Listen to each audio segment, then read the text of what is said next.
High school, they changed it where you can't say that word. Listen, I've been saying it. I've been saying it. I'm not going to say it on your platform. Listen, I've been accidentally saying it well, for I'm not years. going to say it on your platform, but it's two different types. Those are different. And then you got the autistic. And my cousin, he was just slow. Yeah. And then that's the only thing I knew about. I didn't know about the autistic people. I didn't know it. You didn't see that many, but now you see a lot of them now. It's like they're like Rain Man. I play video games with one. And this guy is a genius. He's a genius, but he's a twin, and he don't leave his house. Oh, yeah? He has no life outside of the house. He do not leave the house. He tells me an entirely online existence. That's what he does. He would not leave his house, but this guy is a genius. Only part I know about, he can remember everything we did in this video game, and this video game's been out for over 10 years. Yeah. And he remembers every play, every way everybody on the team. That is an interesting, It's like Rain Man. But if he's like that with the video game, what else is his mind? What else do he know? I don't ask him a whole lot of different stuff. But I mean, if he's stuck in his house all the time, you might not be applying that skill to, I don't know. I look at like autism has like a weird superpower aspect to it 100%. where you can remember everything. You have a crisp, clear. And I often wonder if I'm on the spectrum because I like a repetitive thing, the nature of martial arts to do the same thing over and over again. I knew you was kind of special when you started reading the thesaurus. I was like, what's wrong with reading a thesaurus? I really feel like if you have like a wider vocabulary and like even know the esoteric words like cartography, then you have like a new base to work with from the English language. I agree with that, but when you first got into it, you started reading it, then you started like applying it in sentences and stuff like that. I was like, well, I took it. Okay, so I was doing martial arts, and at the same time, I wanted to keep my brain healthy. I got my dad, and like I had a couple of mentors, some coaches. Not even coach, like strength coach, who I could whoop him up at jiu-jitsu. But this guy was like real smart and had years on me. So he suggested, hey, read this book.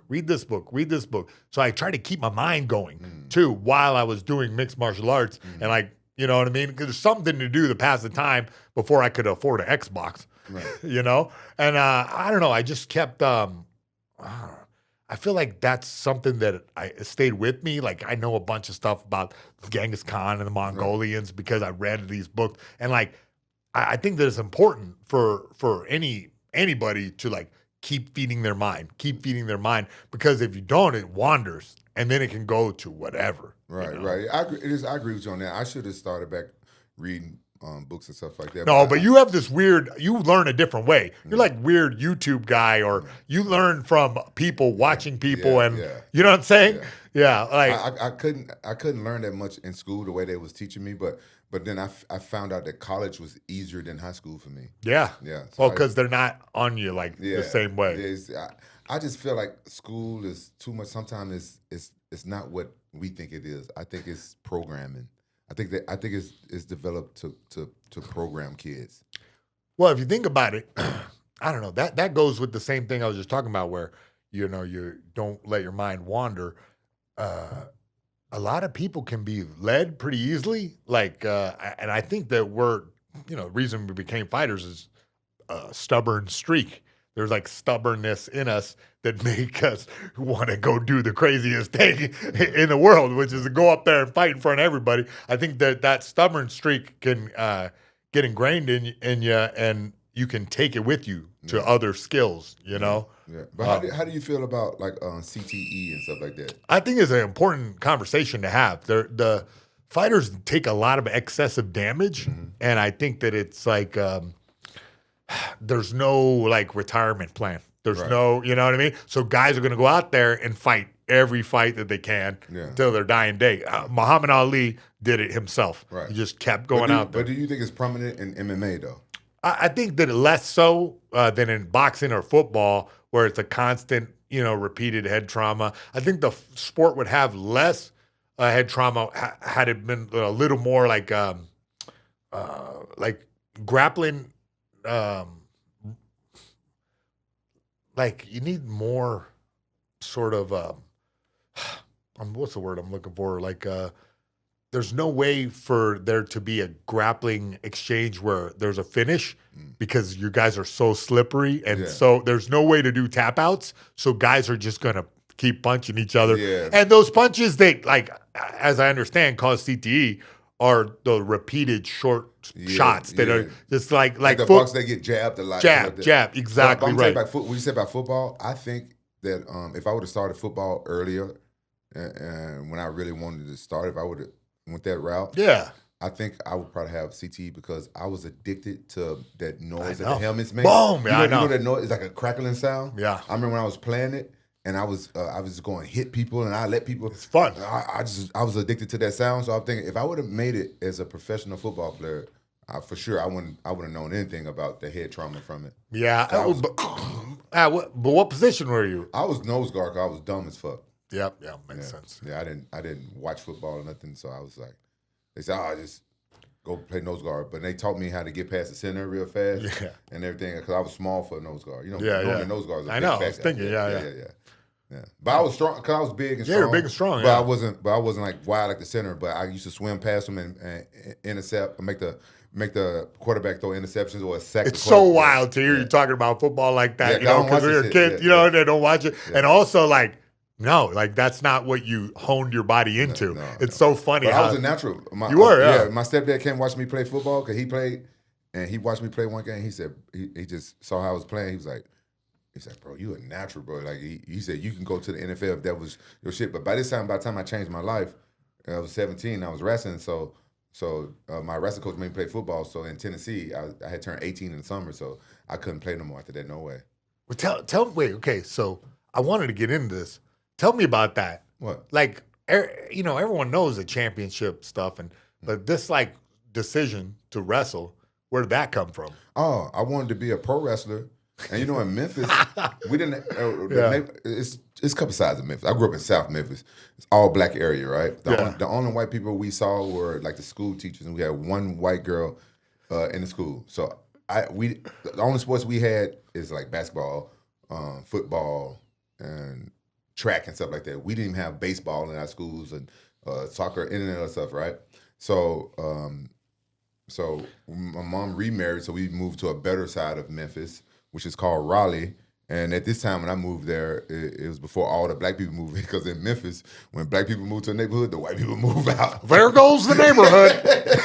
That's 100%. So when I first moved there, we had some white neighbors that walking down the street, and I never seen that shit before. I was like, oh, cool. And I went to the school, and half the school was white. I was like, oh, cool, white people. Yeah. And they had a wrestling team. My dumb ass thought it was a pro wrestling team. I didn't even know you could wrestle in high school. Like, Khalid, I'd never seen it in like Olympics, never seen it on TV. Didn't have no idea. And I come to the fucking gym.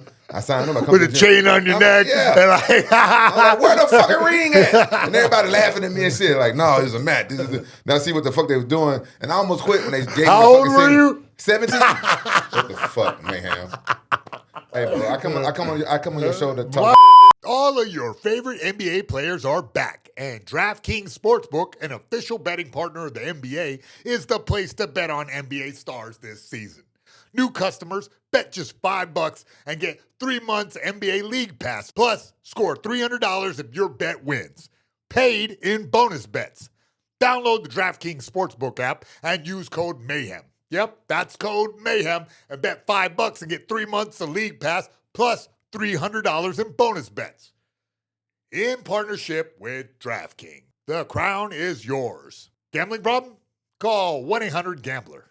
In New York, call 877-8-HOPE-NY or text HOPE-NY 467369. In Connecticut, help is available for problem gambling. Call 888-789-7777 or visit ccpg.org. Please play responsibly. On behalf of Boot Hill Casino and Resort, Kansas, pass-through of per-wager tax may apply in Illinois. 21 plus age and eligibility varies by jurisdiction. Void in Ontario. Restrictions apply. Bet must win to receive bonus bets which expire in 7 days. Minimum odds required. NBA League Pass auto-renews until canceled. Additional terms at dkng.co/audio. Limited time offer. Now back to the show. Oh, like and subscribe. Like and subscribe. So that weird choice, because I had the opposite. I like, as a senior in high school, like went to the white neighborhood suddenly. I was like, what the hell, white people? I was like, I didn't know you guys exist as much. Because I grew up all, my senior year changed. And that, same thing. Yeah. Oh, wrestling team. Yeah. Yeah, that's weird. It turned out to be fun. I got good at it. Yeah. And I could pick people and slam it. And my wrestling coach, RP Coach Bojo, he changed my life, bro. He changed my life. And he taught me how to slam people legally. Yeah. Because in collegiate wrestling, when you pick them up and slam them, you got to make sure your knees touch the ground first. So I used to do it, and he taught me. This is what he taught me. I remember the first lesson he taught me. He said, "It don't matter how strong you show everybody is. It don't matter. It's show your true strength by protecting your opponent." Because he didn't want me to hurt people. He knew I was real strong. You so could. He said, "You show true strength by when you lift people up and slam them, and you set them down softly." He said that's a show of true strength. So whenever I used to wrestle and stuff for him, I used to pick people up in the gym and he's like, I can hear him. Now I have to lay him down. See, I still get in there with them boys and mix it up. And I have to, because I give a Rampage off the cage and give a nice little set down, Yeah, because but he knows. He knows, yeah. Yeah. And one time, my first time doing a freestyle tournament, because I never did freestyle, I didn't know about it. He wasn't my coach, and he wasn't coaching me. He was doing his own thing. And I was wrestling the guy, shot in on a double leg, and I picked him up. And I was told in freestyle, you don't got to drop your knees first. Yeah. So I powerbomb the guy. He got so mad at me. And I felt bad because Coach Bojo was like, he was like the perfect mentor that I needed at that time. I told you I had like a real bad temper. Yeah. Bro, he was the only person I ever met that when I lose my temper, he just touched me on my shoulder.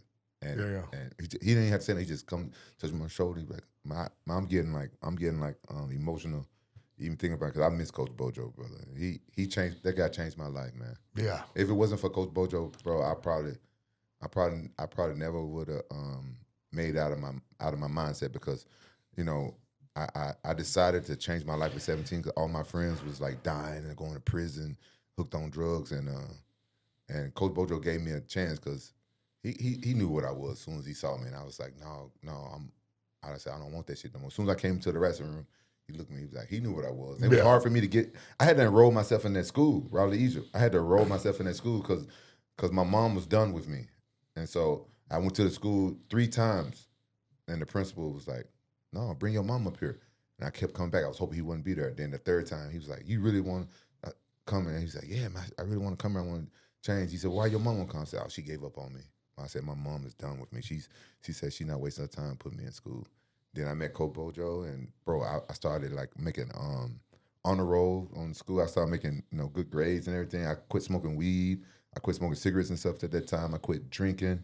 I didn't quit fucking bitches though, because I was like fuck. It's the hardest one to quit. That's the hard. I didn't think that was my problem. I think all the weed and the drinking and the fighting on the street and stuff. I mean, you locked in because you did like a whole stretch of like clean living and like became high school wrestler to college wrestler to pro fighter with the to champion in like a short stunt, and that's really inspirational. Coach Bojo, because like I said, I'm like over here trying to be Bojo. Yeah, man, and the reason why I was getting kind of like emotional because when I came back to Memphis to fight, I was fighting chemo, and I was fighting a wrestler, and I was going to showcase my wrestling skills because my wrestling got better from MMA, from wrestling. Because Coach Bojo, he wrestled a little bit in high school, but he wasn't like a wrestling coach. He was more of a football coach, and he coached a girls' soccer team. He was a math teacher. But he liked wrestling because he wrestled a little bit, right? So I was like going to come in and put on a good fight with King Mo and out wrestle King Mo. I trained really hard wrestling just to show out for my coach, and he passed away right before my fight with King Mo. I remember. You remember? Oh yeah. Yeah, man. Yeah, I never got a chance to fight in front of him. He never could make it to the end of my fights because I was fighting in Japan most of the time. When I came back and stuff, he couldn't because he was so busy and stuff. Well, I like to think that he was watching that one. Yeah, I would like to think so too. But I get to see his son. His son lives in Japan, married this hot ass Japanese girl. Listen, you remember Karate Kid? Do you remember I Karate ever? Kid too? Yeah. When he went to Japan? Yeah. What was that girl name that he was? Yeah, the girlfriend? Buddy, I don't remember. His son looks just like him. When I see him, I'm like, oh my God, he looks just like my coach. But then he married the girl that looks just like that beautiful Japanese. You know how like I know. what was her fucking name? He married the girl that looked just like the girl from Karate Kid. Lucy Liu? No, motherfucker, the girl that was in Karate Kid too. These motherfuckers too young. They don't. How old are you? 6, 7. Shut the fuck up. They don't know. I know he don't know, bro. I know you know what I'm talking about. You remember Karate Buddy, Kid too? I know we're gonna Google it later, and it's gonna be in the whole video. So I don't know why you're tripping about. I don't know how this shit work. I don't do this shit on my podcast. Listen, I'm gonna just tell you the truth. I have an animator on staff, bro, and this guy might just do whatever you want. So go ahead and have fun. Man, you're big timing. Yeah, it's the AI revolution. Taking your jobs. Bro, AI is scaring the shit out of me, bro. Why? Because I'm seeing the motherfuckers now and they streaming, they doing desktops, they doing like reactions to their own AI. And that shit, like, because before I can tell AI, and people be sending me stuff like people that's a little bit older than me. My friends a little bit older than me, they're like, I'm like, this AI. Then now I'm seeing shit, I'm like, yeah. We live in Studio Ghibli now. Yeah, we're like, it's a whole different realm. Can you imagine somebody that's really good at AI and they do an AI of you like going out there and like you going mayhem on a bunch of people and you doing to make a whole news thing and you get and then it's like how clickbait stuff happen, then boom, you get canceled because people think you just went out there and you just robbed the store. You know what I'm saying? And it looks just like you. And people going to believe it, like, what the fuck? And then you got to come out and do a press conference like, listen, guys, that wasn't me. That was AI. Listen, if I could get an AI of me flying on a jetpack with a flame torch, you know what I'm saying? Sort of like missiles launching off the side, I'll be happy with that. Yeah. Get an AI of me doing some shit that I wouldn't never do, like jump out of a fucking perfectly fine airplane doing some shit like I'm a good skydiver or some shit. My dad just texted me like yesterday, you want to do training camp for high altitude, low opening parachutes. You gonna do it? I think so, yeah. I don't know. He wants to do it, like where you go just do a bunch of jumps every day. Look at the percentage of people who die because their parachute don't open. I mean, I just gotta say that. I just had to put that fear in your heart. Bro, I'm not a numbers guy, B. No. We got ChatGPT now, nigga. Look at that shit up. Look how many people who parachute don't open up. Now, I'm not gonna... Yeah. Not going to comment on your use of the N-word, well, I think we both know that this is not the first time. We both know this is not the first time you've heard this shit, and I'm sure you used it a few times. Only on Matan. Wait, percentage of parachuters? The parachute don't open. Parachute. It don't open. Failure. Yeah. Failure. You know what I mean. What are you guessing? A percentage? I'm guessing like 3. 2. No, you saw the fucking answer. No, I didn't yet. I didn't put it in.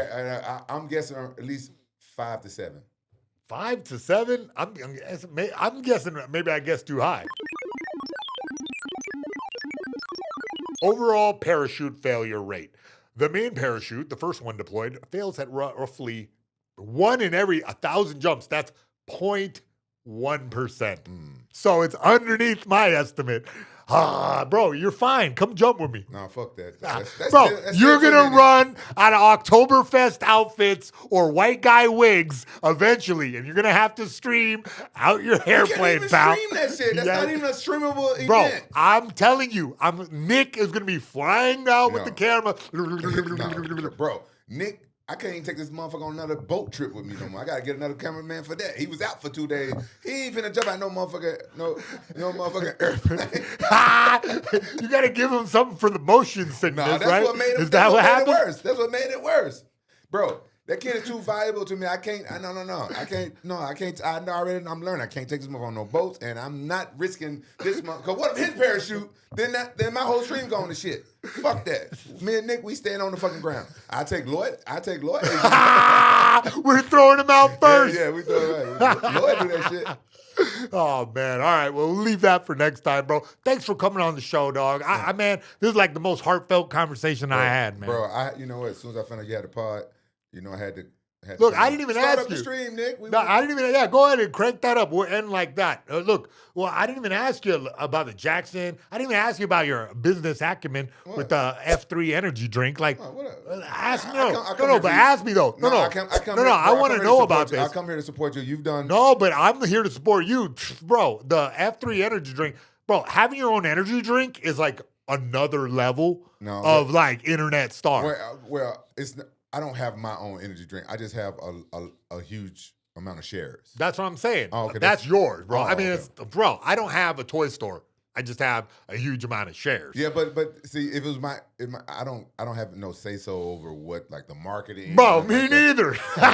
So it's good. Listen, I'm gonna tell you something though. I love this energy drink, and that's the only reason why I left Monster Energy because Yeah, because it's a big movement. You know what I mean? It's a big movement. Listen, I love Monster Energy, and I was on Monster team for years. They still a great company, but my business partner Harrison Rogers started an energy drink, and he because he started an MMA league, and he started putting the branding of energy drink everywhere. And I was with Monster. You know how loyal I am. I was like Monster.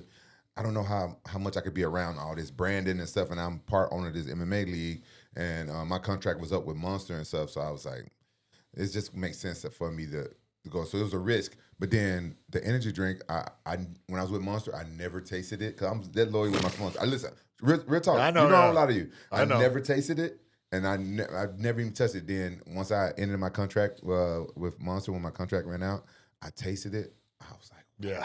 And then I looked at they told me about all the nutrients and supplements, and then I'm like, this is no brand. It's a healthier option for energy drink.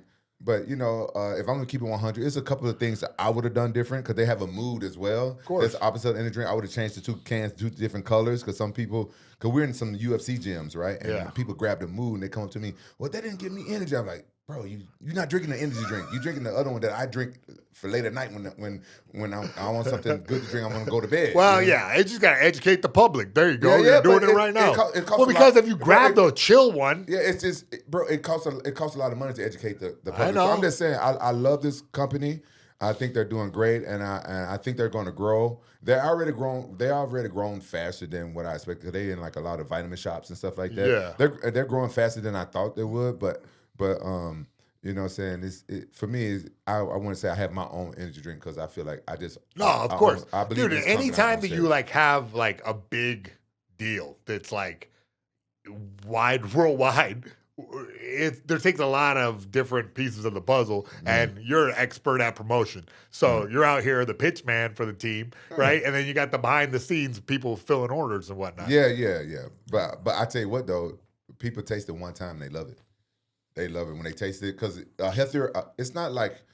No, it tastes like it's like natural whatever. Yeah, It's like, oh, this is real. It's a healthier option. You know, most things that taste real healthy, most things that are real healthy, they don't taste good. Yeah. So I'm not saying that this is like the healthiest thing on the planet, but it's a healthier option for energy drinks. So I can drink 2 or 3 a day and not feel like maybe I shouldn't have done that. Yeah. And I'm not gonna say no names, but any other energy drinks, I would try to stay at least just 1 a day. Well, any other ones. Bro, thanks for letting me in on your business document. We got the stream started. We're going to go start the stream. Look, and I'm going to show you into my business, JapanLA.com. What is JapanLA.com? Bro, JapanLA is, the number 1 spot for kawaii.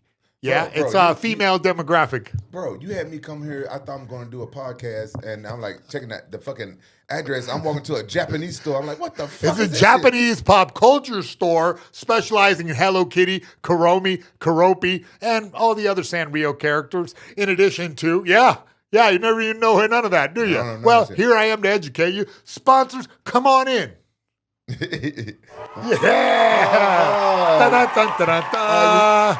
I thought you said the store is for girls, though. You're welcome. Oh, okay, thank you. What the fuck I'm gonna do with a Hello Kitty fucking gumball machine? Like a popcorn machine. That is not a gumball machine. Taco Tuesdays, the girls will be impressed. Oh, okay, yeah, I like to impress the girls. I understand now. Exactly. What the fuck is this one? That is baby 3. You just heard about Labubu? I heard bad things about Okay, it. Yeah. Next thing to replace Labubu. Oh, This is the one to take the crown. Oh, okay, this is the best. Oh, okay, these are not the demon ones. No, the ones, not These the- are angelic. Okay, You I can like open- that You one. can open it if you want. There's a different surprise Yeah, which toy you get. You can. So I don't know what I'm gonna get. You don't know what you're gonna get inside of a blind box. I better not get this nigga one. Ah! That's all I gotta say. Don't say racist words on the show. You ended your show. Ah! The We on show's my always stream. here, bro. We on my We're stream now. streaming on the 8 different cameras right now. Oh yeah, my bad. Mayhem should have won. We're gonna beat that. Yeah, y'all gotta beat that.